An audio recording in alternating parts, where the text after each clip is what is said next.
Fala pessoal, sejam bem-vindos aqui ao canal e ao segundo episódio da nossa série Consultoria Wealth. Eu estou aqui com o Diego Hernandes, que é o nosso consultor, o especialista convidado aqui para essa série. E olha só, a gente vai falar sobre algumas coisas muito importantes. Na verdade, a maior lição que você tem que ter para a sua construção de riqueza. Fique atento. E também vamos listar aqui os 3 erros mais comuns que você não pode cair nessa armadilha, beleza? Então a gente já vai logo aqui, porque o Diego preparou uma planilha para a gente justamente mostrando esse potencial dos juros compostos no longo prazo, né? Eu falo muito, existe uma frase que está bem conhecida aqui na internet do Charlie Munger, que fala que o mais difícil é chegar nos 100 mil reais, porque depois a jornada dos investimentos fica um pouco mais exponencializada, digamos assim. O que você acha? Eu diria que o grande trabalho do investidor é chegar nos 100 mil reais, né? Então a sua parte você chega nos 100 mil reais com um trabalho muito exponencial, mas depois os ativos começam cada vez mais te ajudar nesse trabalho, né? Começam a ter um protagonismo maior até do que a sua disciplina naquele momento de guardar os recursos. Não, e eu costumo falar até que assim, quem já tem 100 mil reais já fez o mais difícil, né? E assim, a gente vai mostrar agora em números, porque eu fiquei impressionado, tá, pessoal? A gente viu alguns números aqui que talvez quem tenha 100 mil reais, por exemplo, já percorreu quase a metade do caminho para conquistar o primeiro milhão. Quem já tem R$1 milhão, para conquistar o segundo, vai conseguir na metade do tempo, né? Então são alguns números impressionantes e já vamos logo começar a mostrar aqui na prática, na planilha, para o pessoal entender esse potencial dos juros. Legal. É o fator tempo que a gente está falando, tempo de vida, tempo de trabalho, tempo de guarda do recurso, né? Então, a gente coloca aqui do 0 até 100 mil reais, um investidor perseguindo aí uma taxa de 10,5%, que é o CDI no momento que a gente grava esse vídeo, ele precisa de 6 anos colocando R$1.000 por mês, aplicando essa taxa para chegar numa carteira de R$100.068. Legal. E o mais importante é que depois desses 100 mil reais, o segundo passo, né, de 100 para 200 mil reais, o investidor ele não precisa mais de 6 anos, ele precisa de 4 anos incrementais. Então, de 6 para 10 anos, ele chega nos 202 mil reais. Então, nessa segunda trajetória, né, nesse segundo passo, o investidor ele já percebe que ele precisa de menos tempo para alcançar a mesma fatia de ganho. É praticamente a metade do tempo, né? Então, para conquistar os primeiros 100 mil demorou 6 anos, né? Exato. E depois ele precisou de mais 4 anos para conseguir mais 100 mil. Exatamente. E os próximos 100 mil provavelmente ele vai conseguir em 3 anos, depois em mais 2 anos, enfim. O caminho fica muito encurtado. Por quê? Porque os juros começam a trabalhar, os juros compostos que trabalham para essa pessoa, que é o que a gente costuma brincar, né? Que é o dinheiro que trabalha para você. E aí eu acho que é legal também a gente falar que cada vez fica menos relevante o aporte, né? Porque o montante do patrimônio, como ele cresceu, tem mais juros compostos trabalhando. Então, se no começo o aporte representava 100% do dinheiro dessa pessoa, depois dessa jornada de 5, 6 anos ou 10 anos, isso vai diminuindo muito. De repente, ele só equivale a 50%, a 30%, enfim. Os juros compostos são essa grande lição, né? Exatamente, ele começa a trabalhar mais do que você, né? No final das contas. Apenas aqui no exemplo, quando a gente começa a falar a partir de um investimento de 600 mil reais, então de 600 para 700 mil reais, a gente fala de 2 anos de aportes para que a gente consiga, né, fazer com que esse investimento alcance esse incremento de 100 mil reais. Mas aí depois de 800 para 900, de 900 para 1.000, apenas 1 ano de aporte a gente consegue já ter esse salto de 100 mil reais. Então, à medida que o tempo passa, você acumula mais patrimônio, você não só é o trabalhador para que essa riqueza cresça, e sim você tem ali os juros compostos incrementando, te ajudando e mais do que você guardando, né? Os juros compostos ele consegue trabalhar mais do que você ao longo do tempo. Legal. E aí, Diego, eu vou pedir um exercício aqui, aproveitar que você está com a planilha aberta, porque você falou para a gente aqui uma rentabilidade de 10,5%, né? Enquanto a gente grava o vídeo, esse é o valor da taxa Selic, certo? Exatamente. Muito bem. E aí a gente sabe que muitos investidores, principalmente aqueles que têm um patrimônio maior, gostam muito de segurança, né? Então, às vezes, é legal a gente fazer essa rentabilidade seguindo a taxa Selic, embora não tenha como a gente prever o futuro, né? Apenas uma simulação, Mas vamos colocar aqui um tipo de investimento, por exemplo, você, na sua consultoria, você tem acesso a várias taxas de rentabilidade de renda fixa, CDBs, por exemplo, que são superiores à taxa Selic, não é? Exato, a gente está falando de um ponto de partida para fazer projeção, que é o CDI, né, a taxa Selic. Mas a gente, na renda fixa, por exemplo, uma operação pós-fixada, a gente consegue ali 125%, até em alguns casos 130% do CDI, e a gente ainda está falando da fatia de renda fixa, que é aquela fatia perene, com proteção do fundo garantidor de crédito, ou seja, praticamente sem risco, né? Um risco praticamente soberano. Então, é uma projeção bem conservadora, essa projeção de 10,5%.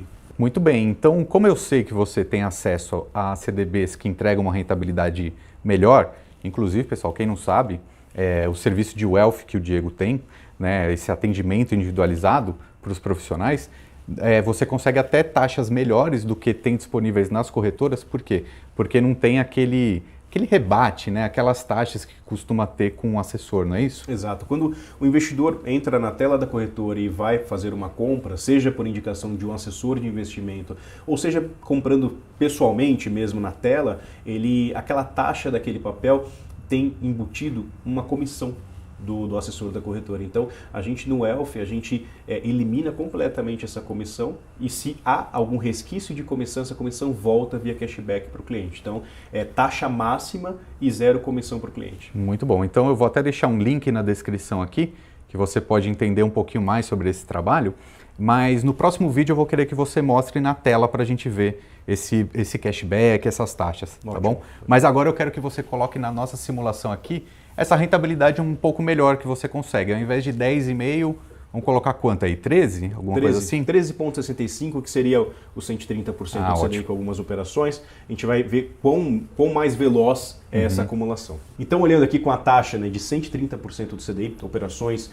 de renda fixa de qualidade que a gente acha no mercado financeiro, a gente encurta esse prazo de acumulação de patrimônio de 23 anos, né, que a gente colocou ali 100% do CDI, para 20 anos. Então, escolher bons ativos no momento correto mostra claramente, né, que isso, olhando assim, sem colocar alguma volatilidade no portfólio, respeitando um perfil de risco extremamente conservador, a gente consegue aumentar aí, na verdade, esse fôlego de aporte, né, esse crescimento de patrimônio, e reduzir o tempo de 23 para 20 anos. Perfeito. E olha só, galera, tenho agora 3 erros. A gente precisa comentar sobre 3 erros aqui que você não pode cair de jeito nenhum, tá? É muito importante nessa construção de patrimônio. A gente sabe que tem que ser feito com disciplina e longo prazo, mas antes da gente até saber exatamente o que fazer, é bom a gente listar o que não é para fazer, né? Porque a gente vê muitos erros, né? O pessoal que chega aqui, acho que até legal você contar alguns cases, né? Algumas histórias que chegaram,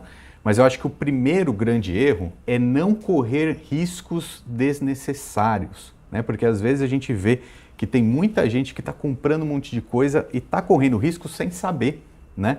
E, inclusive, você preparou uma conta aqui para a gente também, que é a seguinte, né? Se você perde, ou seja, você tem uma rentabilidade negativa, quanto dinheiro, quanto percentual você precisa para recuperar a perda, né? É muita coisa. Exatamente. Então, riscos desnecessários, muitas vezes o investidor acha que para ganhar dinheiro no mercado financeiro, ele precisa ali incorrer em mais risco. E eu costumo muito dizer que se o investimento de risco, a gente fala, né, investimento de risco, ele tende a trazer mais retorno. Mas se fosse garantido esse retorno, ele não seria de risco. Então, é interessante que você tenha cada vez mais um incremento, um resultado no seu portfólio com o risco adequado, né? Ganhar mais com menos risco é o melhor dos mundos. Então, a gente vai incrementando o risco com a ideia de trazer mais retorno para aquele portfólio. Então, isso é de suma importância. E aí eu vou pedir para o pessoal da edição já colocar aqui na tela o gráfico que o Diego preparou e explica para a gente o que quer dizer isso aqui. Exato. Então, se você tem uma perda, né, uma perda de 10% no seu portfólio, não é 10% que você vai precisar recuperar para ter esse retorno. Você precisa de 11%. Então, caiu 10% uma ação específica ou o seu portfólio como um todo, precisa recuperar 11%. E aí, legal, 10 para 11 até que não parece muita coisa, mas à medida que essa perda vai ficando maior, 40%, 50%, por exemplo, uma perda de 50%, você já precisa ter um ganho ali de 100% para recompor esse portfólio. Se a gente extrapola esse raciocínio para uma perda de 80%, você precisa de 400% para conseguir repor esse portfólio. É muito complicado, eu acho que isso aconteceu com quem era investidor da Magazine Luiza, não foi? Não caiu mais ou menos isso? Magazine Luiza, IRB, a gente tem bastante case aí, né, de perdas consideráveis. Então, uma boa diversificação, saber onde está pisando, né, o risco que você tem no seu portfólio é de suma importância para que você consiga aí construir essa trajetória de longo prazo. Ou seja, se a pessoa teve uma ação que chegou a cair 80%, ela precisa subir 400% só para zerar. Só para zerar. Né? Então, é muito importante não errar.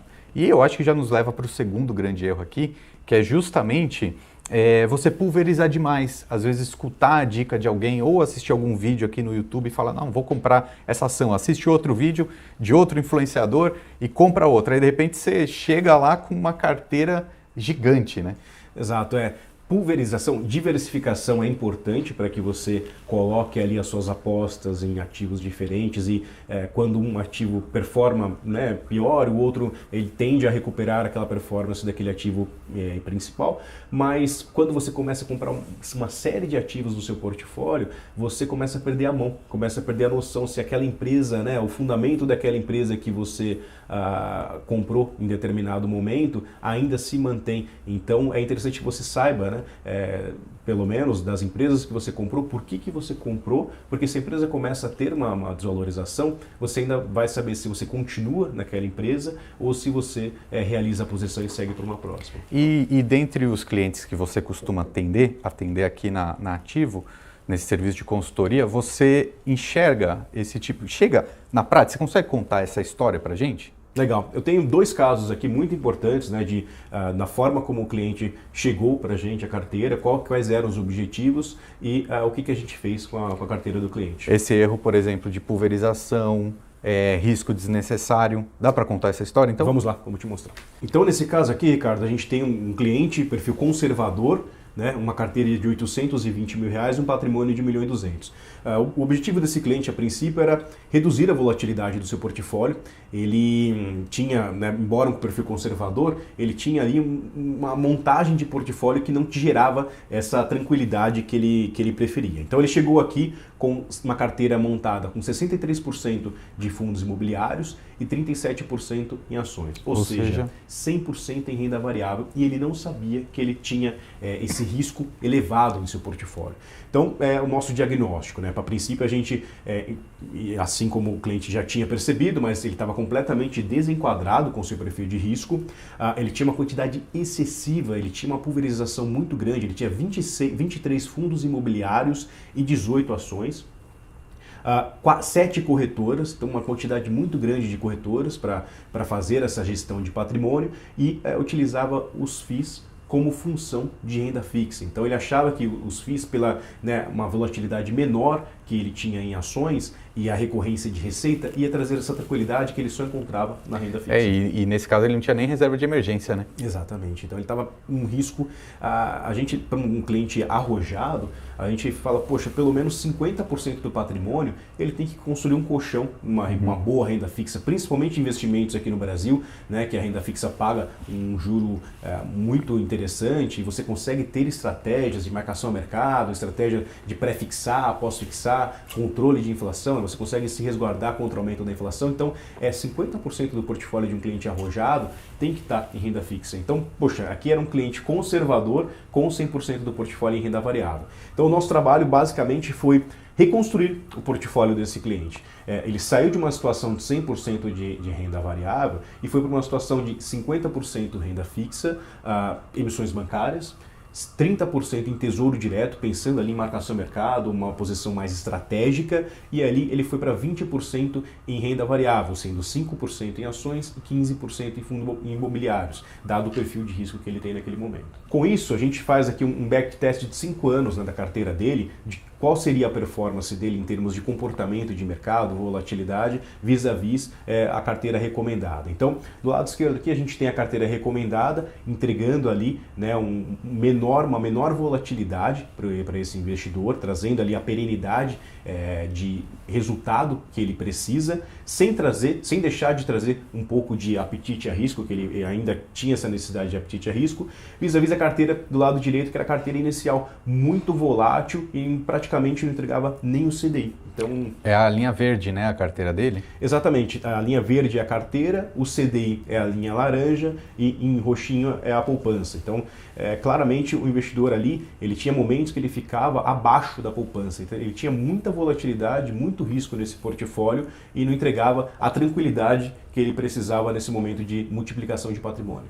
E você tem um outro caso também, né, para contar? Exato. O outro caso é um caso bem interessante também, porque esse investidor, ele tem um perfil arrojado. E ele achava que basicamente, ele tinha, né, nos seus ativos a replicação desse perfil, porque o perfil dele estava arrojado. Esse investidor, ele uma carteira de R$1.100.000, 45 anos de idade, e ele tinha ali no portfólio dele 40% de renda fixa, 20% em fundos de ações e 40% em COIs. Os COIs, a princípio, né, quando foi vendido para ele, é que ele teria ali, na verdade, a possibilidade de retorno maior no longo prazo. Entretanto, os COIs não estavam trazendo nem 50% do CDI. Nossa! E não trazia o apetite de risco, a volatilidade que ele preferia naquele momento. E pior, ele ficou travado durante 5 anos nesse Nossa. Então ele não conseguiria aproveitar momentos de mercado, ciclos de mercado para aproveitar momentos de alta, vender, momentos de baixa, fazer preço médio, comprar mais. Sabe que eu acho que esse daí é o pior erro de todos? Que é inclusive o terceiro, que eu tinha prometido falar 3 erros aqui. Esse que você falou agora, que é ter um mau aconselhamento. Né, conselhos ruins, ser mal assessorado, porque às vezes se o cliente, se a pessoa está fazendo sozinha, não sabe direito, às vezes investe até melhor do que tendo uma assessoria ruim, porque os COIs, eles são um tipo de investimento, como você falou, com uma rentabilidade super baixa, né, que os assessores acabam indicando, porque os assessores ganham muita taxa, né, nessa indicação, acaba sendo um conflito de interesse claro, né, que a gente viu aqui na prática, que não gera riqueza para o cliente, para o investidor em si. Então, assim, eu acho que esse é o pior erro, ter um aconselhamento errado. Exatamente. Tem um estudo até da Fundação Getúlio Vargas que 90% dos COIs não foram bons para os clientes, foram bons apenas para os bancos e corretoras. Então, poxa, se entrar em um mercado que 90% dos ativos não são bons para você, né, já não faz muito sentido. E é um pouco do que você fala também sobre aquela analogia comparando com um médico, né? Exato. Poxa, imagina, eu tô com um problema de saúde, eu vou procurar um aconselhamento médico, né? Eu vou no pronto-socorro ou eu vou na farmácia? Depende, se eu for na farmácia, o próprio farmacêutico, ele ganha comissão da indústria de remédios, né? Ou imagina se o médico que eu vou, ele ganha comissão para me indicar um remédio. Péssimo, né? Exatamente. Você tem que saber se o remédio que você está tomando é um remédio bom para curar, né, o problema de saúde que você tem naquele momento, e não bom para farmacêutico em si que vendeu aquele remédio. Não, e eu acho muito bom esse serviço que você tem, que é um serviço até certo ponto novo, né, que é essa consultoria que lá em inglês, né, tem esse nome Wealth, né, que é Wealth Management, que é gestão de riqueza, né, se a gente fosse fazer uma tradução livre aqui.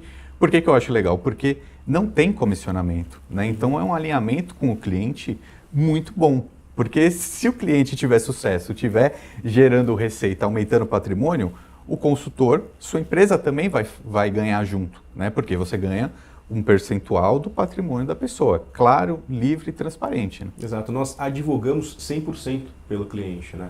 É um trabalho que é o ganha-ganha, ele é favorecido, né? O aumento de patrimônio, a prosperidade do cliente é a prosperidade da empresa também. Então, quanto mais feliz o cliente está, melhor ele indica para outras pessoas, então é um trabalho de ganha-ganha fenomenal. E aí, Diego, eu vou pedir até para o pessoal da edição deixar aqui o link na descrição, né, para preencher o formulário que a gente conversou aqui antes, porque esse trabalho que o Diego faz, ele é muito individualizado, né? Então, as pessoas que quiserem esse atendimento precisam preencher esse formulário, né, colocar ali algumas alguma descrição, as respostas necessárias, e aí o Diego mesmo entra em contato com você depois para ver se realmente vocês conseguem fechar esse negócio. Então, indico para você rapidamente, assim que acabar o vídeo, preencha esse formulário aqui embaixo e nos próximos dias o Diego entra em contato contigo.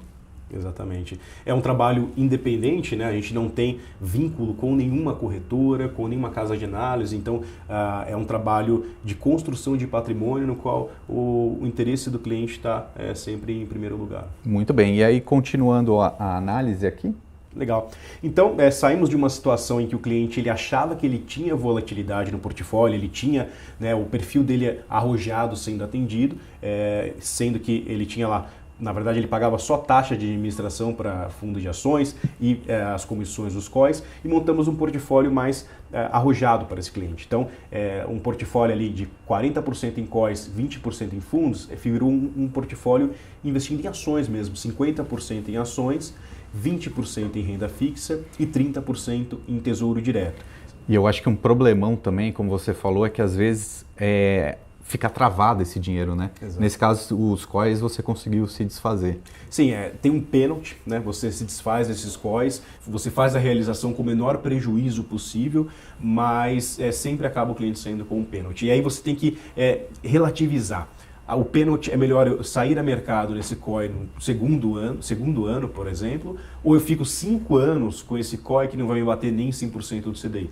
Então é uma tomada de decisão muito bem feita, né? Você tem que pensar muito qual que é dos pênaltis o menor para fazer aquela tomada de decisão. E por isso que a gente precisa sempre ser bem assessorado, né? Porque, como a gente falou aqui antes, né? Se você perde, você precisa de muito para recuperar, né, essa perda. Mas antes tarde do que nunca, né? Exatamente. E tempo é perda também, né? Igual a gente estava falando, é perda financeira, perda de tempo também. Poxa, você está lá aportando, né, parte do dinheiro que você não utiliza, você aporta, você tem uma disciplina financeira, isso tem que ser muito bem recompensado. Você colocar isso em ativos que não te gerem valor e te geram, às vezes, um desgaste, uma volatilidade maior do que você pode suportar, isso é o pior dos mundos. Muito bem, então galera, olha, importante, a gente tem mais um vídeo aqui da nossa série Consultoria Wealth, dentro dos próximos dias vai aqui ao ar, e mais uma vez eu vou deixar o link aqui na descrição então para preencher o formulário, e aí você já pode receber um contato do Diego aí nos próximos dias, tá bom? Então, aguardo você aqui no nosso próximo vídeo também. Um abraço!